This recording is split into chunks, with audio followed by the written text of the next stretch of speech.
థియేటర్‌లో గెలిచి ఇంటికొస్తే ఇంకా ఇంకా ఆనందం వస్తుంది కదా! అలా జరుగుతుందనమాట ఈసారి. సో, మరి మ్యూజిక్‌తో ఒక రేంజ్‌లో ఈ చిత్రానికి ఇంకా సక్సెస్‌ని అందించడానికి మన ముందుకు ఆల్రెడీ ట్యూన్‌ని మనం విన్నాము. సో, అలాంటి మంచి మంచి ట్యూన్స్‌తో సూపర్ సక్సెస్‌ని అందుకున్న శేఖర్ చంద్ర గారిని పాట పాడవలసిందిగా సారీ మాట్లాడాల్సిందిగా హాయ్ అండి. ముందుగా I thank Maruthi sir for always encouraging me.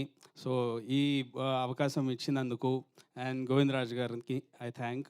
Because story వినమన్నారు. స్టోరీ విన్నాను. ఫుల్ ఆఫ్ కామెడీ ట్విస్ట్‌లు. అంటే రెగ్యులర్‌గా కామెడీ ప్యాటర్న్ రకరకాల సినిమాలు చూసుంటాం. బట్ ఇది కామెడీలోనే షాక్ అవుతూ కామెడీ ఉంటుందన్నమాట.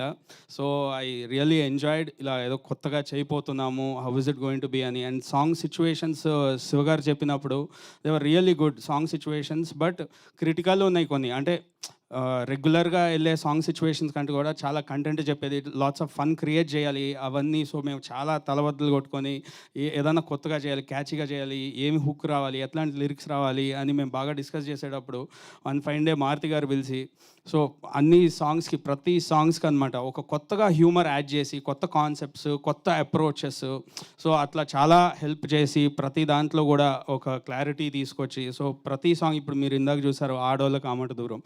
సో, అది ఎట్లాగైనా వెళ్ళొచ్చు అలాంటి సాంగ్ సిచ్యువేషన్. బట్ దాంట్లో మంచి ఫన్ తీసుకొచ్చేలాగా ఆ లిరిక్స్ అన్నీ హుకీ అయ్యేలాగా. సో, ఈవెన్ శివ గారు it's really nice working with him. పిక్చర్గా ఓవరాల్గా కానీ ఫుల్ క్లారిటీతో. So, I thank him also. And Kiran గారు అండ్ రాజ్ భయ్యాతో అయితే this will be my third film. So, ఇంతకుముందు సినిమా చూపిస్తాం మామ అండ్ అందగాడు. సో, తర్వాత ఈ ఫిలిం. సో, హోప్ ఇది ఖచ్చితంగా మూవీ అందరికీ నచ్చుతుంది, హిట్ చేస్తారు అనుకుంటున్నాను. So, I thank you all so much.